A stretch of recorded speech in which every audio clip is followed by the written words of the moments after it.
The coffee in my cup had gone cold by the time my son's plane took off without me. Still, I stirred it gently, like I had every mess he left behind.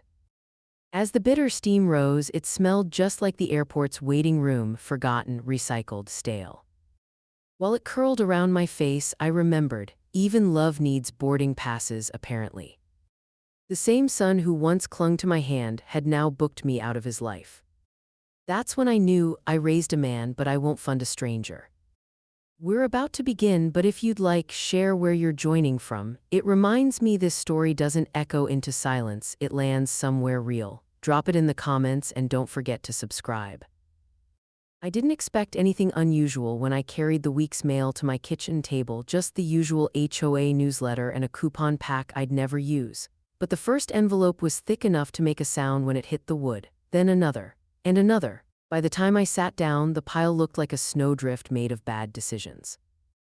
I opened the top one with the small silver letter opener Harold bought me years ago, back when bills arrived predictably and rarely contained surprises. This one did. Past due final notice. My name printed bold and black across the top. I blinked hard, maybe the bank had mixed files. Maybe the wrong form got mailed. But the next envelope carried the same tone, a mortgage statement for a house I didn't own, interest accumulating like rot. And beneath it, a utilities bill from an address I recognized only because my daughter mentioned it once in passing. Then a car loan payment with Todd's name tucked neatly beneath mine, as if I had cosigned with full enthusiasm. My pulse thudded in my ears. I reached for my phone, thumb hovering over Rachel's number, still saved with a small heart beside it, a relic from when things were easier. The call rang once, then twice, then clicked to her voicemail where she chirped, "We're soaking up, son," a soft laugh in the background, then the recorded jingle of ocean waves. I set the phone down. The room felt smaller, as if the walls were inching inward. The reasonable explanation I searched for never materialized. Instead, I dialed the bank's customer service line, pressing digits when prompted, wading through the metallic hold music. When a representative finally answered, she read my account aloud with the calm of someone discussing the weather. "Yes, Mrs. Holt, your savings is listed as the backup payment method for these accounts. Automatic transfers initiated 3 weeks ago." My savings, my breath tightened. I never authorized that. "Well," she continued, "the digital consent was filed through an email address registered to you." I closed my eyes. Rachel had asked for help with tax documents at my house 2 months ago, told me she forgot a login, asked if she could use my laptop. She'd sat at my dining table, tapping confidently, smiling too much for someone fighting late fees. Todd paced in the background, pretending to take work calls. I told myself they were stressed. I told myself they just needed support. The representative droned on about dispute processes, but her voice faded into a dull hum. When the call ended, I stayed seated for a long moment, staring at nothing. Shock came first, a hot flash through my chest, followed quickly by something colder, heavier, sharper. A knock startled me. Mrs. Delaney stood outside my door, her coat unbuttoned, hair smoothed back as rigidly as her expression. 72, but she walked like the building owed her stability. "Rent was due yesterday," she said, holding the clipboard against her chest. "Your check bounced." I felt the humiliation bloom across my cheeks. There's been a mistake." "Not my first bounced check, Margaret," she said, softening only slightly, "but I'd like prompt resolution." "I intend to resolve it." The words came steadier than I felt. She nodded once, then retreated down the hallway, heels clacking their verdict. I shut the door gently, almost reverently, as if noise might shatter whatever remained of the life I thought I was living. My old accounting binder sat on the highest shelf above the washing machine, gathering dust next to Harold's fishing tackle. I pulled it down, flipped it open on the kitchen table, and began listing each false debit with the same precision I once used for corporate audits. Mortgage, utilities, car loan, transfers, dates, amounts. Every line a betrayal it would take time to forgive, if forgiveness was even still an option. Somewhere between the red ink totals and the creeping dusk outside my window, the panic settled. It didn't disappear, it simply rearranged itself, hardening into something colder, steadier. "If I taught her honesty," I whispered, barely loud enough for the room to hear, "then she'll learn consequence." I reached for the next envelope, and the one after that. Because if they thought they could vanish into sunshine while leaving me buried under Are their debt they had forgotten who I used to be and who I could still become. Morning light slid across my kitchen like someone pulling back a curtain on a crime scene. The envelopes from last night remained where I'd lined them up too neat for what they contained. I powered on my laptop, its familiar whir grounding me just enough to keep moving. The transaction history loaded slowly, as if even the bank servers hesitated to show me what I already feared. Rows of payments appeared: mortgage drafts, utilities, auto installments, all stamped with my name. I printed every page, the machine spitting out sheets one by one, each carrying a fresh bruise. With a highlighter, I traced the places my name appeared, stroke after careful stroke. The yellow ink glared back like a warning flare. I didn't feel angry, not yet. I felt misplaced, as though someone had dragged my life 2 inches to the left when I wasn't looking. At the bank, the air smelled faintly of antiseptic and copier toner. The young branch manager invited me into a glass-walled office, sunlight catching the frames of her glasses. She flipped through my stack of statements, her expression tightening with each page. "Mrs. Holt," she said gently, "all these charges show digital consent from your verified email." I didn't approve any of it. My voice sounded older than I felt. She turned her monitor toward me. "Our system logs show the same device and IP used for previous legitimate logins. Whoever accessed these accounts had your exact credentials." The realization didn't come in a rush, it seeped. Tax season, Rachel laughing at the kitchen table, Todd insisting he could speed things up by sending the files himself. He'd hovered too comfortably near my laptop, hands always moving, always adjusting something he didn't need to touch. He hadn't borrowed my trust, he'd extracted it. The manager explained dispute procedures, timelines, forms I'd need to complete, but I barely heard her. I thanked her, gathered my pages, and stepped into the brittle Denver cold. The sky hung low, the kind of gray that makes you brace without knowing why. I called Lena before I started the engine. She answered on the second ring, breathless like she'd rushed to grab the phone. "Well," she asked. "It's worse than I thought." My fingers tightened around the steering wheel. "They used my accounts, probably my email, maybe more." Lena inhaled slowly, the way she always did when she refused to let emotions steer her. "Don't rage, Maggie. Rage burns fast. Reconcile, that's your strength." Her words steadied the air inside the car. Reconcile, yes. I'd spent 40 years tracing discrepancies back to their origins. I could follow this trail too. When I got home, I retrieved a new binder, thicker, sturdier, and laid it open on the table. I printed fresh labels and stuck them across color-coded dividers, forged authorizations, unauthorized payments, suspicious access, impact totals. The organization came naturally, muscle memory from a past life that hadn't vanished, only gone quiet.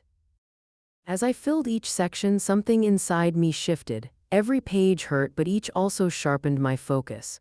Todd hadn't stumbled into this. Rachel hadn't simply overlooked a detail. This wasn't carelessness, it was construction, a plan, one that used me as a foundation.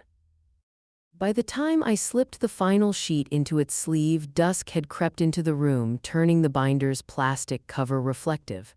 I stared at my dimmed reflection, older, steadier, harder around the edges. "This isn't just theft," I murmured, "it's intention." A car engine revved outside, loud enough to rattle the window. Too close, too sudden. I froze, pulse ticking upward, listening to the idle linger longer than necessary. For the first time since this began, I wondered whether the people who stole from me had any idea what I was preparing for them. Or whether someone else had arrived to deliver the next blow. The engine outside eventually faded, leaving a silence too thin to trust. I tried to return to the binder, but my concentration fluttered like a loose page in a draft. It wasn't fear, it was anticipation, the kind that coils behind your ribs. By mid-afternoon, a sharp knock echoed through the apartment. Not Mrs. Delaney's brisk rhythm, not Rachel's impatient pounding. This was tentative, practiced, almost apologetic. When I opened the door, a young man stood on the threshold, barely 30, wearing a company windbreaker and gripping a clipboard the way some people hold umbrellas in storms, more for comfort than purpose. His cheeks were red from the cold, his eyes flicked down toward his paperwork, then back up at me with a mixture of duty and discomfort. "Mrs. Holt?" he asked. "Yes." I'm with Mountain Recovery Services. I'm here regarding outstanding balances linked to your name. He said it softly as if volume might break me. Across the hall, I spotted Mrs. Delaney's curtains twitch. Of course she was watching. That woman could detect financial instability, the way some people sense thunderstorms. I stepped aside. Come in. He hesitated, then crossed the threshold carefully like my living room was a chapel. While he settled into the armchair, I retrieved the binder from the kitchen table. His eyebrows rose when I placed it in front of him and flipped it open to the section labeled Forged Authorizations. These debts aren't mine, I said. They were created through unauthorized access to my accounts. He scanned the pages, highlighted patterns, login locations, printed timestamps. His face went from professional neutrality to something softer, almost embarrassed. Ma'am, this is thorough. It's accurate, I replied, and verifiable. He swallowed. Most people don't have anything like this, they just cry or yell. His shoulders lowered, tension bleeding away. I won't pursue this any further today. I'll flag your file for fraud review. A small relief loosened my chest, but it didn't last. Because beneath embarrassment, his mind, the whole situation, something hotter simmered, rising fast. I raised her better, I said quietly, more to myself than him, but the words tasted like iron. Better than theft, better than betrayal.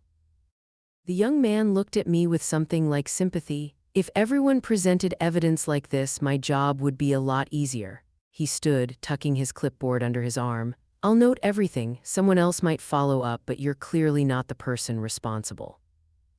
I walked him to the door. Mrs. Delaney pretended to fuss with a plant, but her eyes slid to mine, sharp and questioning. I gave her a curt nod, equal parts reassurance and warning, then closed the door again. I returned to the binder. The pages looked different now, less like wounds and more like ammunition. I traced a pattern I hadn't fully noticed before. Several fraudulent transfers originated immediately after charges on a card labeled T. Peters Corporate. Todd's work card. He wasn't just misusing my identity, he was tangling his employer into his mess. Dusk melted into night as I sat on the couch, binder open on my knees.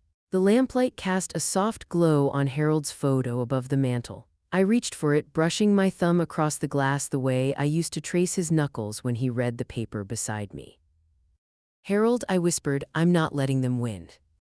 As if summoned by the resolve in the room, Lena knocked once before letting herself in. She never waited for permission. She carried a bottle of cheap red wine and two mismatched glasses she must have grabbed from her own cabinet. You look like someone who needs fermentation, she announced, setting everything down on the coffee table. I poured us each a glass. She took a long sip, then leaned back. So, she said, eyes narrowing with interest, you found proof he used his work card. Good, employers hate sloppy criminals. She tapped the binder. If you want to hit him where it hurts, start there. Money men fear paperwork more than jail. Her words settled into me like a seed finding fertile soil. I looked down at the binder, at the corporate card transactions I'd circled. A plan was forming, quiet and lethal. And just as I reached for the next page, my phone buzzed loudly on the table. Rachel's name lit the screen. Calling again. But this time her vacation voicemail wasn't playing, she was calling live. And that could only mean one thing. She knew something was unraveling. Rachel's call buzzed until it died, leaving only the faint hum of the lamp and Lena's slow exhale beside me. I didn't call back, I didn't even consider it. Whatever panic she felt was only the first tremor of what was coming, and I wasn't going to cushion the quake. After Lena left, the apartment settled into a deep, late-night stillness. Denver winters do that, hush everything until even your own breath feels like a disruption. I sat at the kitchen table with the binder open, the pages lit by the glow from my laptop. Todd's corporate card charges stared back at me like fingerprints on glass. A link on the company website blinked at the bottom of the page. Report ethical misconduct, confidential submission. I clicked it before I could second-guess myself. The form was clinical, a digital checklist designed for employees, not retirees dragged into someone else's dishonesty. Still, the fields were familiar: dates, amounts, supporting documents, narrative summary. I filled them in with the same deliberate precision I once used on audit reports that determined promotions or firings. My fingers didn't tremble, they knew the work. Under describe the suspected violation, I typed out the facts, no embellishment, no anger, just the truth sharpened into a blade. I attached scans of forged authorization logs, screenshots of the transfers, and a neatly formatted spreadsheet mapping Todd's corporate card activity to the withdrawals from my accounts. The numbers told their own story, all I had to do was arrange them. When I reached the final button, submit, my hand hovered, not from fear, from gravity. This wasn't a complaint, it was a detonation. I closed my eyes, letting the quiet wrap around me. Then I whispered, barely audible even to myself, for every dollar you stole. My finger hit submit. The screen flashed a confirmation message, sterile and polite. Nothing about it felt polite, it felt irreversible. I shut down the laptop, but sleep didn't follow. I lay in bed, staring at the ceiling, counting every shift in the house, pipes warming, wind brushing against the siding, the faint tick of the baseboard heater. Somewhere in the middle of all that noise, I drifted for maybe an hour. At dawn, my phone buzzed. A new email. Subject: confidential inquiry, request for call. The sender: Caleb Dunn, HR compliance officer. I sat up straighter. This wasn't an automated response. It was a real person with authority, someone who had already looked at what I'd sent and found it serious enough to involve himself. We arranged a time for the call. Before dialing, I paced the living room, rehearsing my tone: calm, factual, distant, not angry, not wounded. Anger clouds judgment and wounds invite pity. I didn't want pity, I wanted accountability. When he answered, his voice was even and practiced but not unfriendly. Mrs. Holt, thank you for submitting the documentation. I've reviewed everything. I kept my reply simple: I only want the truth acknowledged. He paused, papers rustling faintly on his end. What you've provided goes far beyond a misunderstanding. You just described corporate theft, Mrs. Holt. I exhaled, a long, steady release I hadn't realized I'd been holding. I was an accountant for 40 years, I said, allowing myself the smallest hint of a smile. I know theft. Caleb's tone sharpened. I may need follow-up information. You may also be contacted by our legal department. For now, please refrain from speaking directly to the involved employee. I have no intention of contacting him. Good, he replied. This stays confidential until we determine next steps. The call ended with a polite farewell, but the moment he hung up, the silence that followed felt charged, like static before lightning. My binder sat open on the table, waiting for whatever came next. Then another email appeared. Not from Caleb. Not from the company. From Rachel. Subject: Mom, what did you do? Her words were frantic, misspelled, desperate. And suddenly, I knew the shockwave had reached them. But the fallout was only beginning. Rachel's frantic subject line still hovered in my inbox when I shut the laptop. I didn't open her message. I couldn't, not yet. Whatever she wrote would be an attempt to drag me back into the cycle I'd finally stepped out of. I needed distance. I needed clarity. Caleb's follow-up email arrived less than an hour later, timestamped 7:42 a.m. We are initiating a formal internal audit. Please make yourself available if additional verification is required. Those words, formal audit, felt heavier than anything I'd sent. A machine much larger than me had just started turning, and I had supplied the first cog. By late morning, my phone rang. Caleb again. Mrs. Holt, he said without preamble, your documentation triggered several compliance flags. We've begun a deep review of Mr. Peters's expense activity. I gripped the phone tighter. What exactly does that mean? It means, he replied, his tone clinical but edged with something like disbelief, his reports show unusual reimbursement patterns, multiple claims for identical charges, dates that don't align with travel logs, vendors receiving double payments. Some of the receipts appear duplicated. Duplicated, a sterile word for something much sloppier. He continued, your evidence provided context we didn't have. It's extremely helpful. For the first time since this nightmare began, I felt my footing solidify. Not victory, just a small square of ground I could stand on without sinking. After we hung up, I gathered the forged signature scans I hadn't yet forwarded, ones I'd been saving until I knew someone would actually look at them. I sorted them into a folder, double-checked each attachment, and sent them with a short, formal note.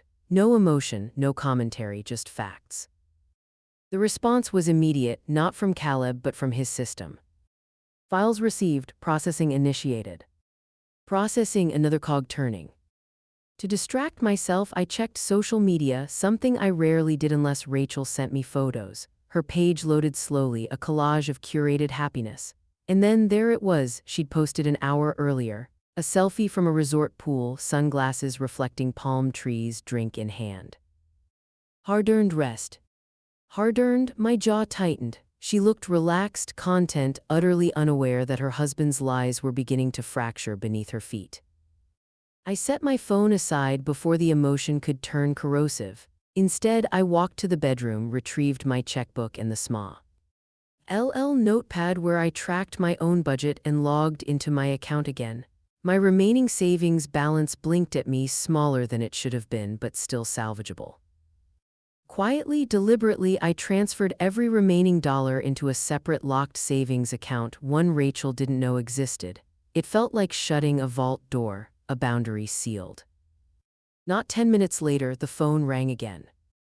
"Mrs. Holt," Caleb said, his voice pitched lower, almost cautious. "I have a question for you. When you submitted those forged signatures, did you realize the pattern they formed?" "I recognized inconsistencies," I answered, "but I wasn't sure of the scope." He exhaled slowly. "You didn't just expose Mr. Peters, you exposed a coordinated reimbursement scheme including at least 2 employees above him. We've escalated to senior legal counsel." For a moment I couldn't speak. The room seemed to widen, the air colder. A fraud ring. And I had uncovered it with a binder on my kitchen table. Caleb continued, "We'll keep you strictly confidential, but you should prepare for potential follow-up from corporate investigators."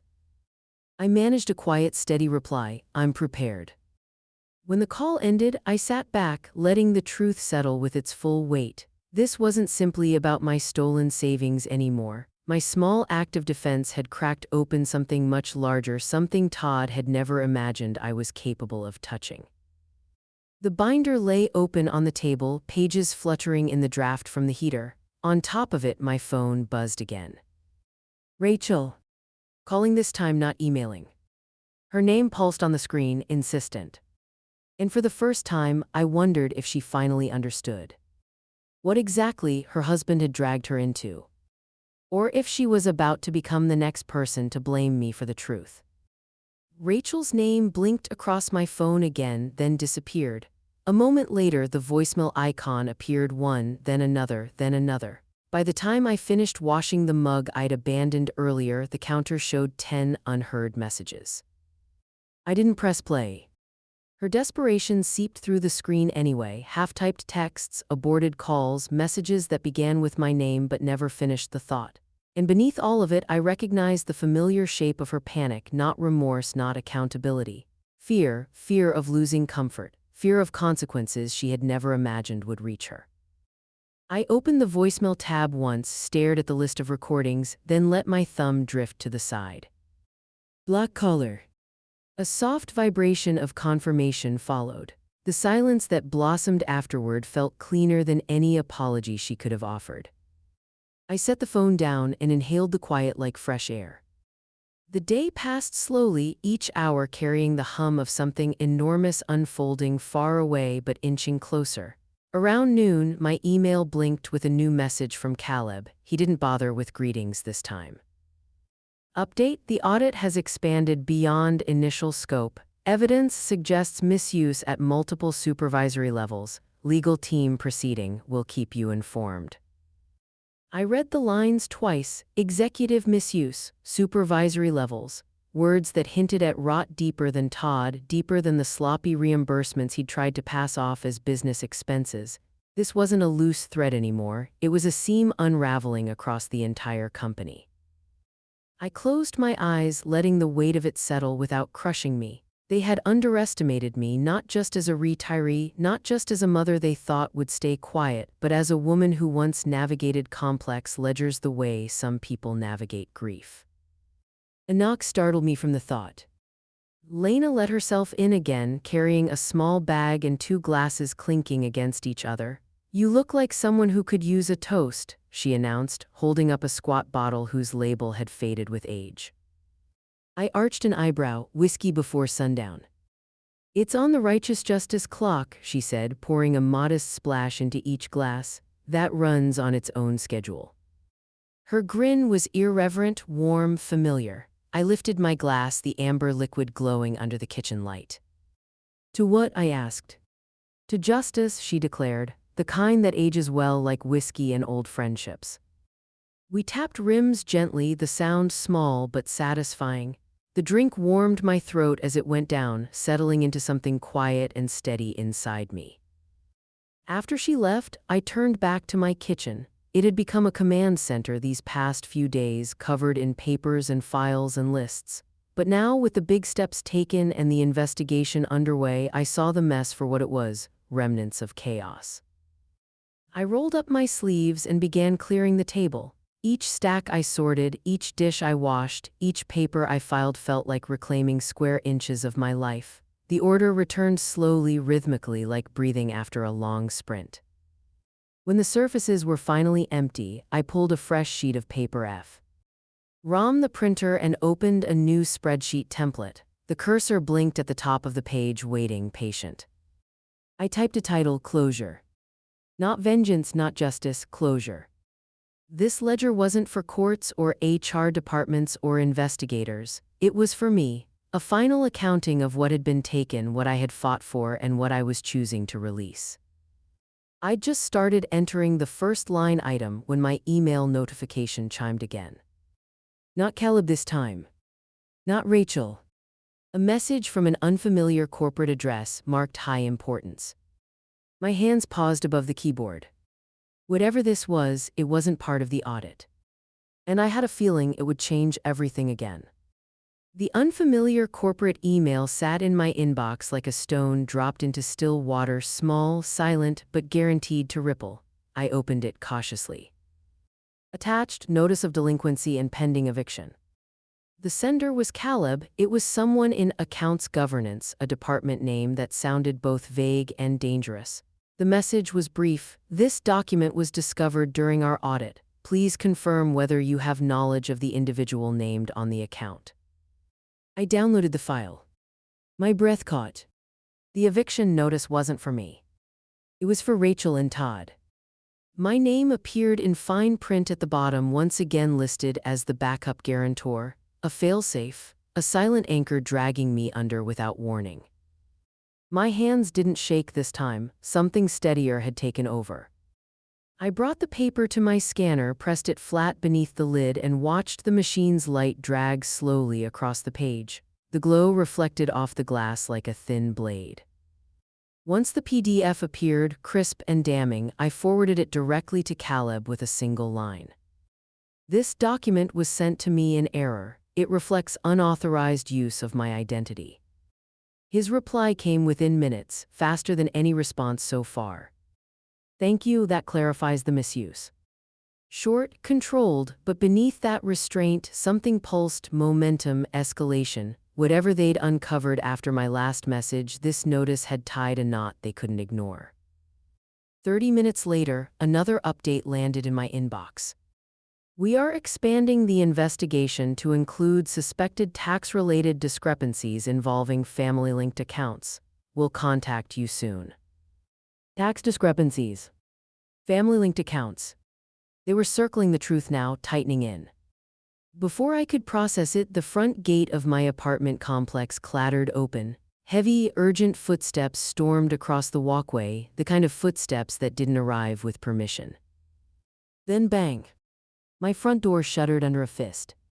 "Mom!" Rachel's voice, shrill, cracking, threaded with desperation. "Open the door right now." I stayed perfectly still. Another pounding blow. "I know you're in there, don't you dare ignore me." Her words ricocheted through the hallway, sharp enough that I could picture Mrs. Delaney's ears perking several doors down. I stepped quietly to the window and pulled the curtain back just an inch.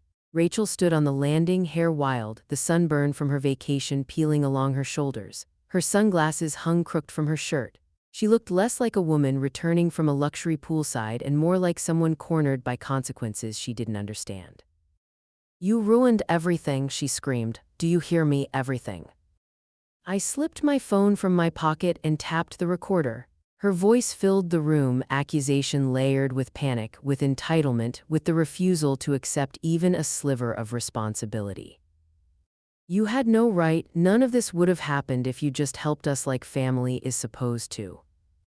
She kept going, a tirade of blame, denial, and half-formed lies spilling into the cold afternoon air. Neighbors peeked through blinds, someone down the hall muttered a quiet, "Good Lord."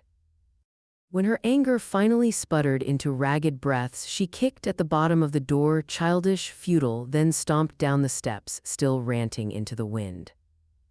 I ended the recording.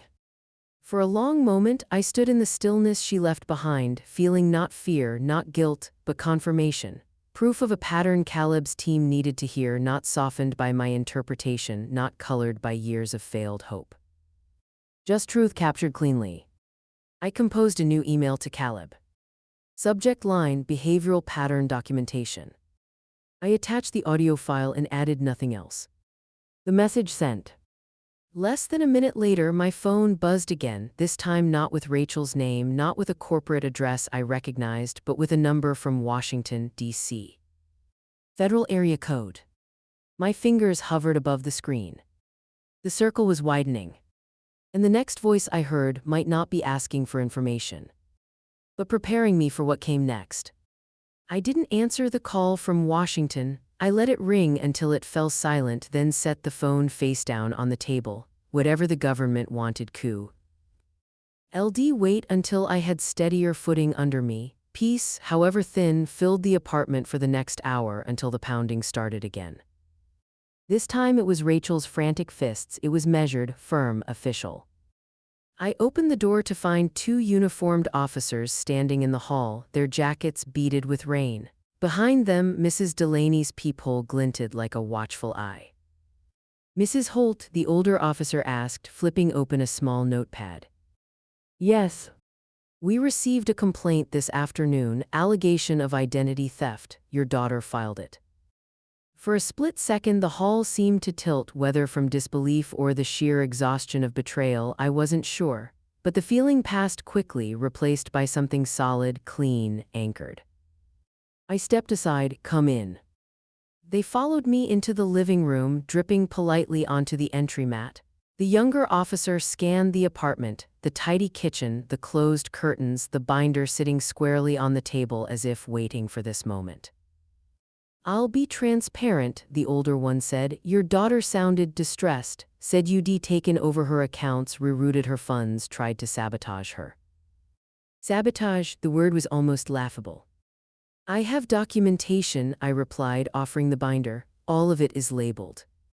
He accepted it with both hands, clearly unprepared for its weight, literal and otherwise. As he flipped through the first section, his brows climbed inch by inch. The younger officer scanned the pages over his shoulder. "Ma'am," he murmured, "these are detailed." "They're accurate," I said, keeping my voice steady. "Every document, every timestamp, every login trace, none of this was authorized by me."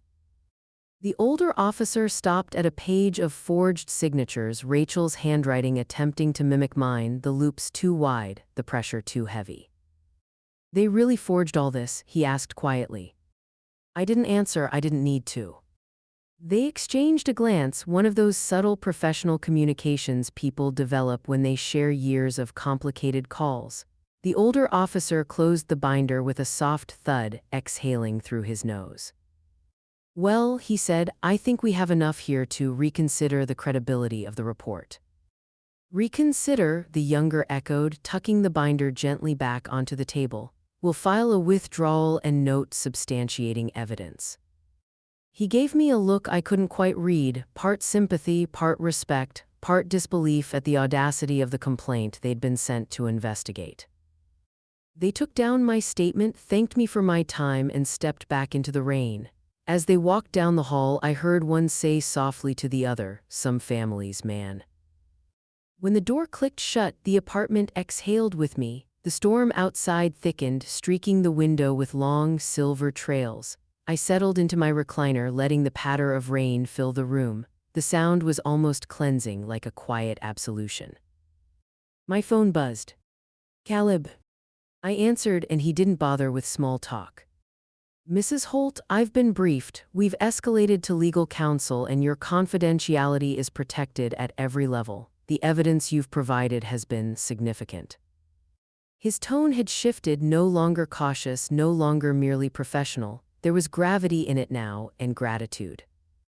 "Thank you," I said, my voice softer than I intended. He continued, "You may see movement soon. I'll keep you informed." When the call ended, I leaned back, listening to the rain drum harder against the glass. Peace settled over me, not gentle, not sentimental. A peace shaped by consequence, by truth, by the undeniable fact that the tide had finally turned. I closed my eyes, letting the rhythm pull me toward calm. Then 3 sharp knocks at the door. Not police, not Rachel. Different, controlled. Someone who didn't knock out of desperation, but purpose. And with that sound, I knew the next wave had arrived. The 3 sharp knocks still echoed in my mind the next morning, though the visitor had turned out to be nothing more than a courier delivering an official notice from the compliance team, an intake acknowledgement, nothing threatening. Still, something in the air felt charged, as if the storm that had battered my windows last night had seeped into my bones. I didn't have to wait long to understand why. At 9:17 a.m., my phone lit up with a message from Caleb, not an email, a text. "Turn on the news, Channel 7. My heart gave a single hard thud, the kind that feels like a verdict. I reached for the remote with the same steadiness I used to turn pages in my binder. The broadcast opened with a helicopter shot of a sleek glass office building downtown, the headquarters of Todd's company. Emergency lights strobed across the parking lot. Agents in navy windbreakers moved in coordinated lines, boxes in their arms, folders sealed, cameras flashing. A bold headline unfurled across the bottom of the screen. "Federal investigators raid logistics firm in Frau. Deprobe." For a moment, the room disappeared around me. It was just the screen, the sirens, the chaos, and the shocking familiarity of the logo on the building. Then the reporter spoke. "According to sources, today's raid follows internal findings and a confidential witness tip that prompted federal involvement." A document flashed briefly on the screen, a portion of the affidavit. Most names were redacted, but one set of initials was visible, crisp in the corner. "MH." My breath tightened. Anonymous witness. Me. Seen yet unseen. The camera cut to Todd being escorted from the building, jacket wrinkled, expression vacant with disbelief. He turned once toward the parking lot, toward the sky, toward nothing at all before disappearing behind the agents. I didn't cheer, I didn't cry. I simply felt the floor of my life steady beneath my feet, as if some long-tilted foundation had clicked back into place. My phone buzzed again. This time it was Lena. "Are you watching?" she asked the second I answered. "I am." Silence stretched, a reverent one, before she said, voice warm with pride and something like awe, "Maggie, you just ended 2 decades of their lies." I let myself lean against the counter, absorbing the truth of it. I didn't mean to expose anyone but Todd. "Honey," she said gently, "liars travel in groups. You just turned on the light." When the call ended, another notification chimed. Rachel had posted something online. Against better judgment, I opened it. Her face filled the screen, blotchy and furious.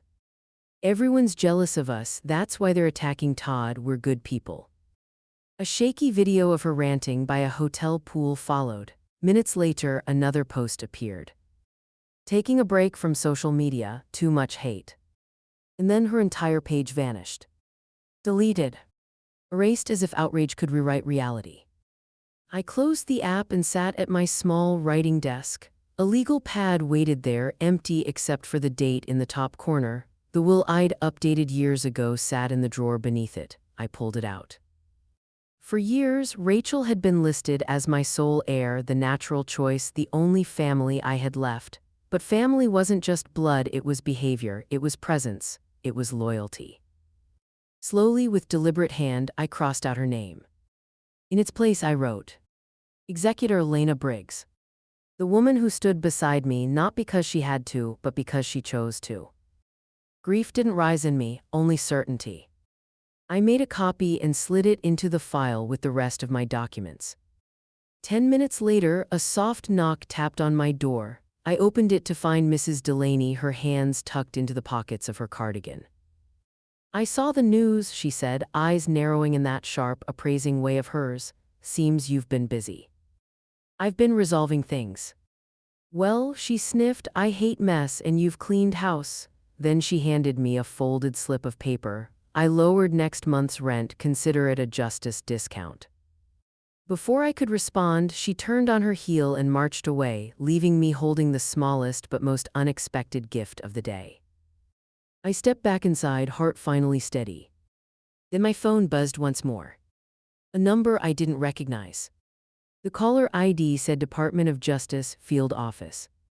The arrest had happened. The investigation had widened. And whatever this call was, it meant the battle had moved beyond Todd. And now included me. The call from the Department of Justice went to voicemail before I could steady my breath enough to answer it.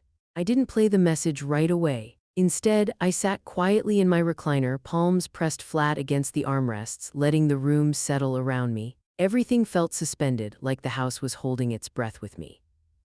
I didn't hear Rachel arrive. What I heard was the first trembling knock. Mama. Her voice, hoarse this time, stripped of its usual sharpness, threaded under the door. Please, please open up. I stayed absolutely still. Another knock, softer. I need to talk to you. They took Todd. They said someone reported him. They won't tell me who. Mama, I don't know what to do. Her words wobbled between panic and performance, the same pendulum she'd swung on since she was 12, crying when caught, furious when consequences followed. I rested my hand against the door frame, not for balance but to keep myself from responding out of habit. Mama, please, she whispered, and something inside me tightened. Because I had heard that exact tone before. A flash of memory blinked into place. Rachel, no more than 7, breath hitching as she held out a crumpled envelope of lunch money she'd slipped from another child's cubby. I just borrowed it. I was gonna give it back. The teacher had waited for my reaction, expecting outrage. Instead, I'd smoothed Rachel's hair, apologized for her mistake, promised repayment, promised discipline that never truly came. I had covered for her then. And again at 15 when she forgot to return borrowed things. And again at 19 when she didn't mean to overdraw the joint account I opened for emergencies. Each time I put myself between her and the consequence, thinking love was a shield. But love mishandled becomes permission, and I wasn't granting permission anymore. Her voice cracked through the door again. Mom, I'm scared, please just talk to me. I closed my eyes, the ache in my chest wasn't longing. It wasn't the old instinct to rush in and fix what she'd broken. It was grief for all the years I'd mistaken rescue for parenting. I stepped to my writing desk, tore a small piece of paper from the notepad, and wrote in the neat accountant's script I'd carried all my life. Actions have invoices. Yours are due. No more explanations, no. More cushioning the blow. I folded the note once, knelt, and slid it under the door. For a moment there was silence. Then her inhale, a sharp, wounded gasp, followed by a rising, desperate fury. You think you're better than me, she shouted, voice cracking. You think you can just what? Punish me like I'm a child? Her fist hit the door hard enough to rattle the frame. You're heartless, heartless. The outburst dwindled into muffled sobs, then fractured anger, then footsteps storming down the stairs. A car door slammed, tires screeched across the wet pavement. Silence returned, wide, echoing, absolute. I stayed where I was, knees pressed against the cool wood floor, breathing slowly until the storm inside me stilled. Then one by one I pulled out the photo albums from the lowest drawer of the hall cabinet. Years of vacations, birthdays, forced smiles, quick apologies, lopsided hugs, all captured in glossy rectangles that suddenly felt heavier than paper. I flipped through them quietly, letting the truth of each image settle, the smiles that never reached her eyes, the way Harold and I leaned toward her while she leaned subtly away, even as a child.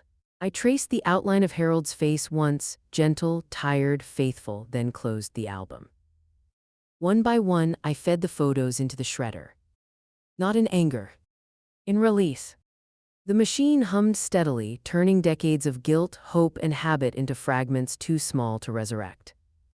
When the last page disappeared, the apartment felt lighter, emptier, yes, but in the way a room feels after clutter is cleared. I exhaled long and slow. Then my phone buzzed on the counter. Not Rachel. Not Caleb. Not DOJ. A name I hadn't seen in years, Harold's sister, Elaine. And with her call came a sudden, piercing question.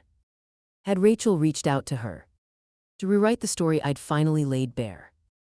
Elaine's missed call lingered on my screen long after it stopped buzzing, but I didn't return it. Not out of malice, out of self-preservation. Whatever version of the story Rachel had begun spinning, I wasn't going to waste breath correcting it.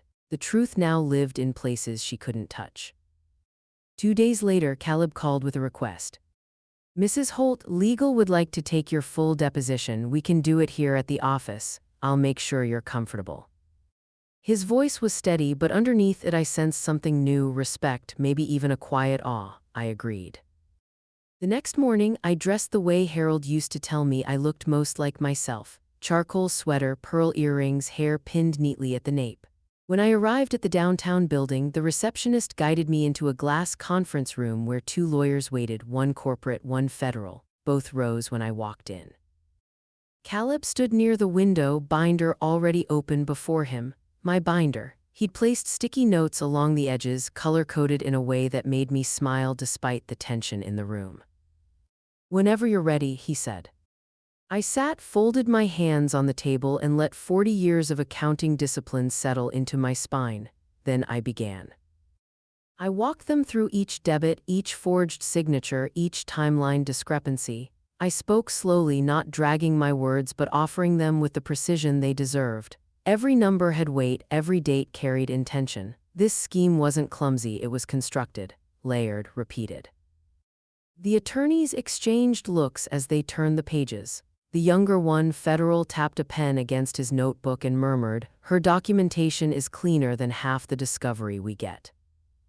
At one point he paused, adjusting his glasses. Just to confirm, Mrs. Holt, these entries here, the ones showing duplicate reimbursements through the corporate system, how many times did you trace that pattern? 12, I answered, spanning 19 months, same vendors, same amounts, the reimbursements and the withdrawals mirror each other. He sat back, eyebrows raised. Remarkable. But it wasn't remarkable, it was survival. When people force you to explain why you shouldn't drown in their mistakes, you learn to bring proof. Caleb closed the binder gently. Do you have anything to add? He asked. That wasn't included in your written report. I took a slow breath, letting the question settle. Only this, I said. I don't hold bitterness, I don't want revenge, I want accuracy, I want accountability, and I want my life back. The room went still in a respectful way, not mournful, not awkward, simply acknowledging. That concludes your deposition, the federal attorney said. You've been extraordinarily helpful. I nodded once, feeling the weight ease off my chest. Not lifted, just shifted, like a load being moved from my shoulders onto a shelf where it finally belonged. As I left the building, the lobby television caught my eye, news anchors discussing the raid, new suspects, and an expanding web of fraud.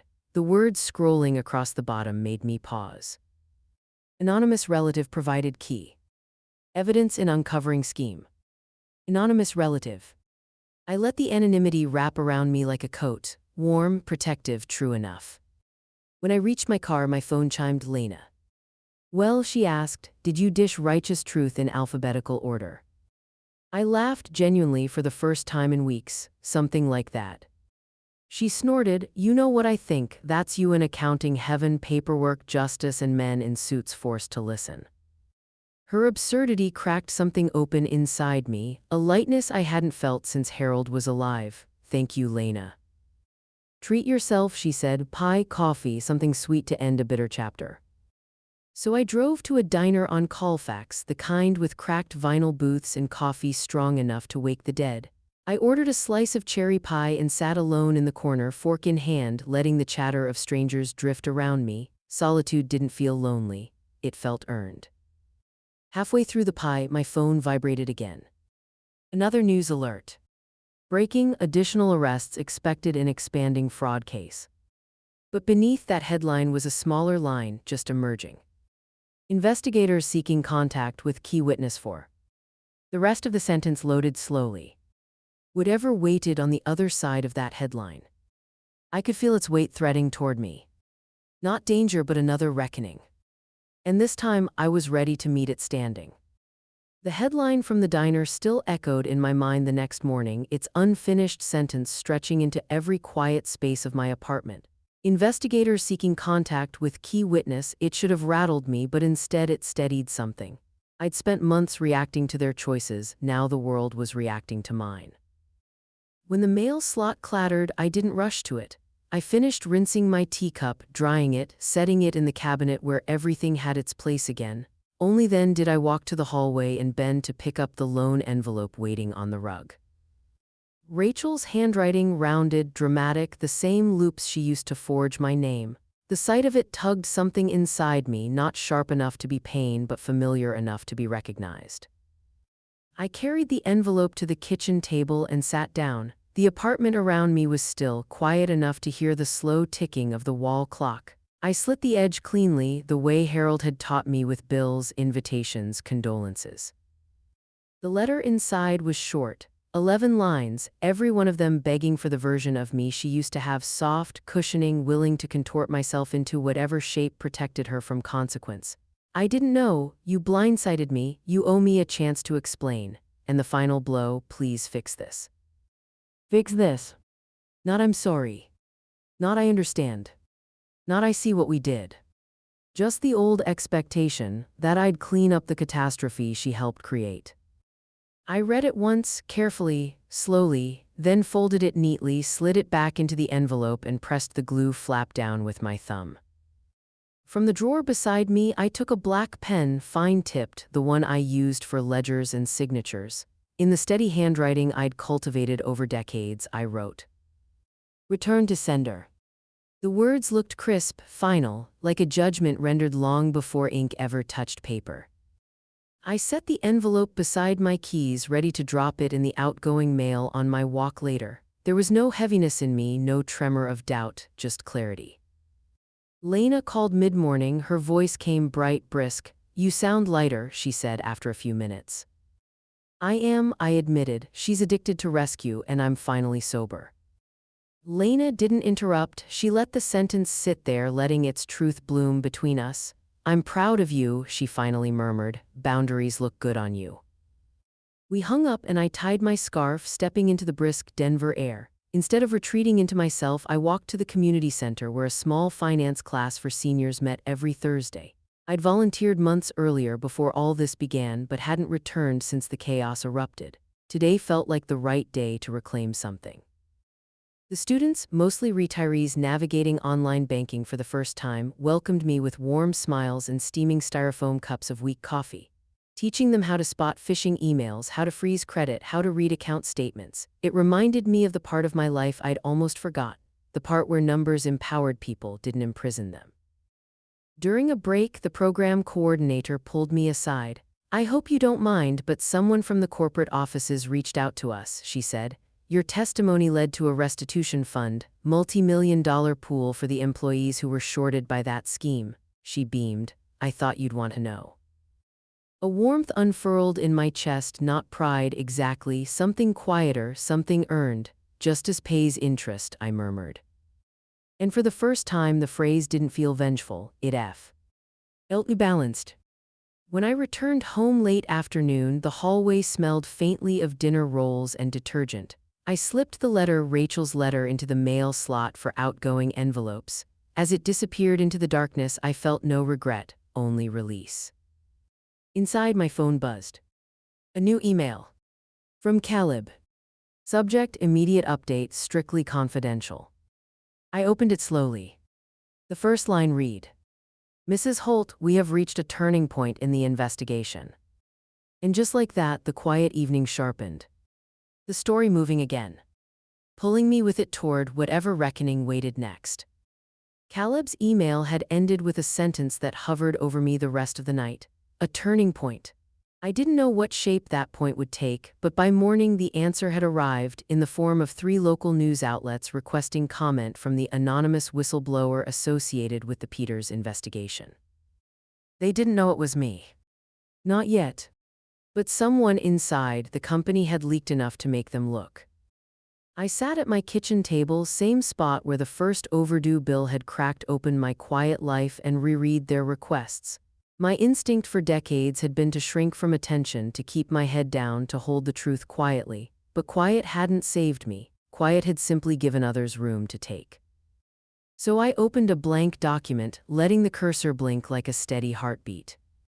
I started typing, not defensively, not dramatically, just truthfully, the way numbers had always taught me.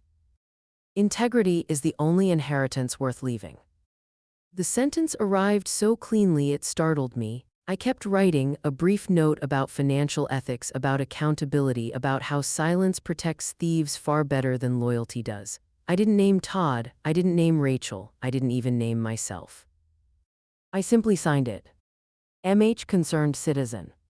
The press printed it within hours. By late afternoon, Denver's social feeds were humming, praise pouring in from strangers, from former employees of the company, from people who'd been quietly damaged by someone else's shortcuts. Words like courage and grace filled my notifications, still technically unaware of the woman behind the initials. But by evening, a small HR blog leaked a detail the reporters hadn't had. The whistleblower was a retiree, a relative of one of the accused. The anonymity thinned instantly like fog under rising sun. No name yet, but the outline was visible enough that those who knew me, however distantly, began connecting dots. My email filled with notes from people I hadn't spoken to in years, former coworkers, neighbors, students from the finance class. For the first time, being seen didn't feel dangerous. It felt earned. I didn't check Rachel's pages again, they were still gone, but word travels fast in a city like ours. Lena called the next morning with her voice lowered, as though sharing a secret neither of us needed but both understood.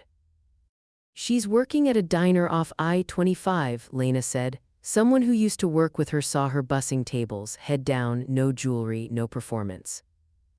I didn't respond at first. Grief didn't come, pity didn't come. Only a strange, hollow quiet that felt like stepping into an emptied room, everything still echoing but nothing left to cling to.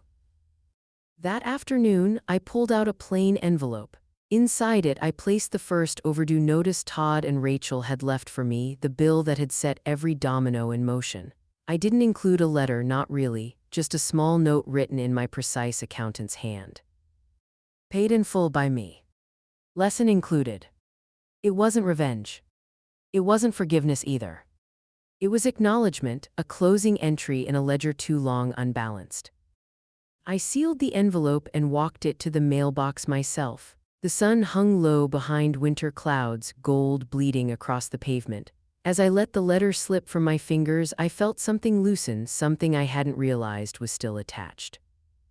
When I returned home, Lena was already inside, having let herself in as always. She'd set out 2 mugs and a ceramic teapot that smelled faintly of cinnamon. No champagne, she said, lifting her cup. Champagne is for beginnings, what you need is tea, hot, steady, grounding, that's for endings. We sat together at my small table while early snow began drifting outside, silent as confession. We didn't toast loudly or theatrically. We simply raised our cups in quiet agreement, acknowledging the life I had reclaimed inch by inch, audit by audit, truth by truth. But just as I took my first sip, my phone buzzed on the counter. A message from the DOJ. Mrs. Holt, we need to discuss the next phase, urgent. The tea warmed my hands. The future waited at my doorstep again. And I felt, unmistakably, that the final balance sheet of this story was just beginning to take shape. The DOJ meeting came and went with a surprising gentleness, more clarification than confrontation, more gratitude than demand. They thanked M. E for my accuracy, for my patience, for my unwillingness to let silence carry the weight. And then, as quickly as they'd entered my orbit, they stepped back again, the investigation shifting into hands far more equipped than mine. In the weeks that followed, restitution funds began moving quietly, methodically back to the people Todd's ring had siphoned from. Former employees received emails notifying them of recovered wages and adjusted retirement accounts. I received something too, a small restitution grant, the federal version of an apology for what had been drained from my savings. It wasn't a windfall, it wasn't meant to be, it was enough. Enough to repair the sagging fence around my small patio. Enough to replace the ancient water heater that had rattled like a trapped ghost for years. Enough to hire a handyman to mend the step I'd been telling myself I'd fix someday. I didn't splurge, I restored. Mrs. Delaney noticed the work before I even told her. She appeared one crisp morning holding 2 paintbrushes and a can of muted sage green paint. "I can't stand watching a porch peel," she declared, stepping past me before I could object. "Grab gloves." We painted in companionable silence, her brush strokes short and aggressive, mine long and steady. The scent of fresh paint mixed with the cold autumn air, wrapping us in something that felt suspiciously like friendship.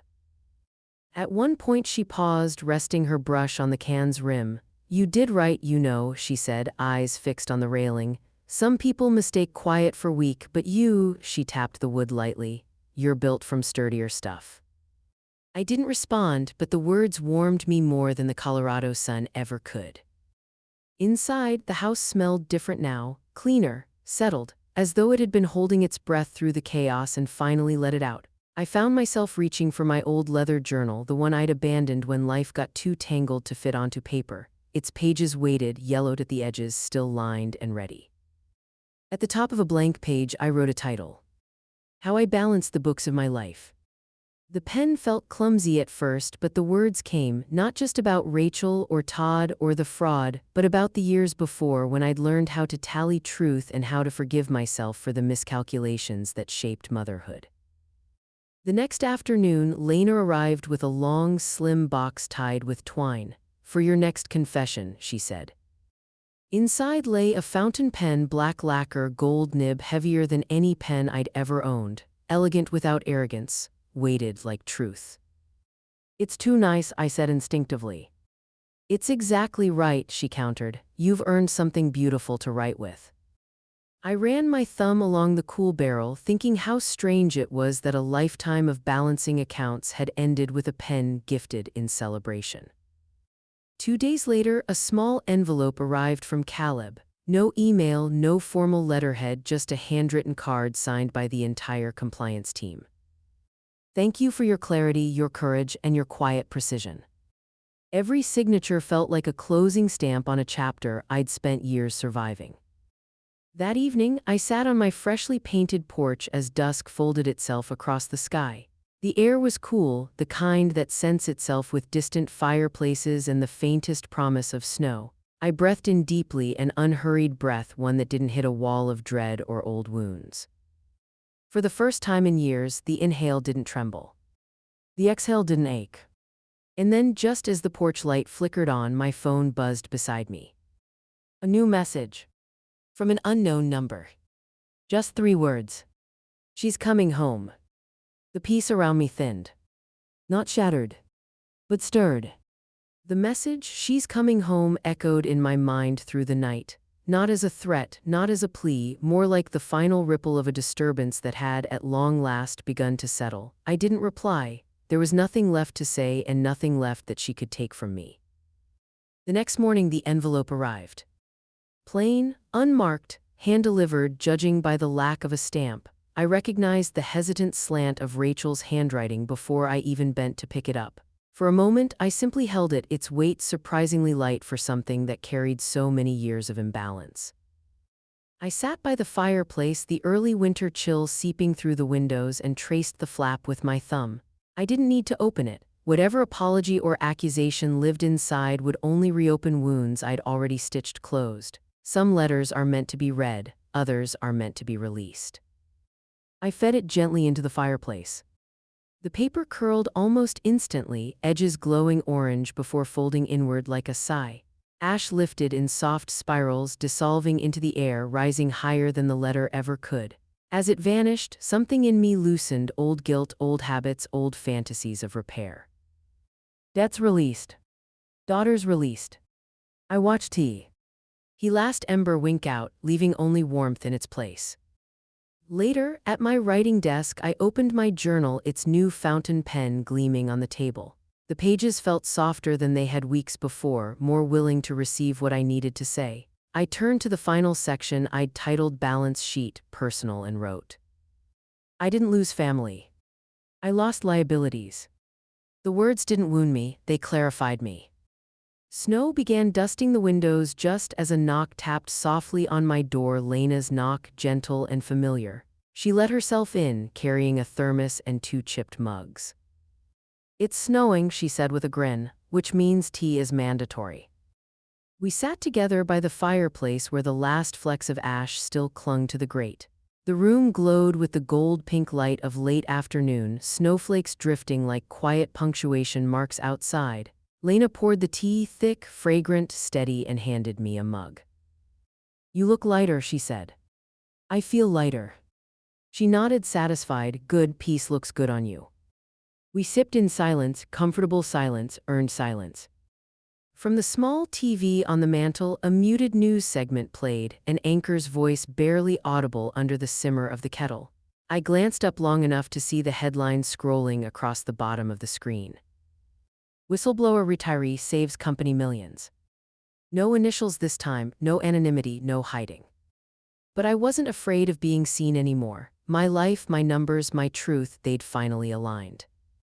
After Lena left, I walked slowly through my living room, touching the back of each chair, straightening a frame on the wall, turning on a lamp that cast a warm pool of light across the floor.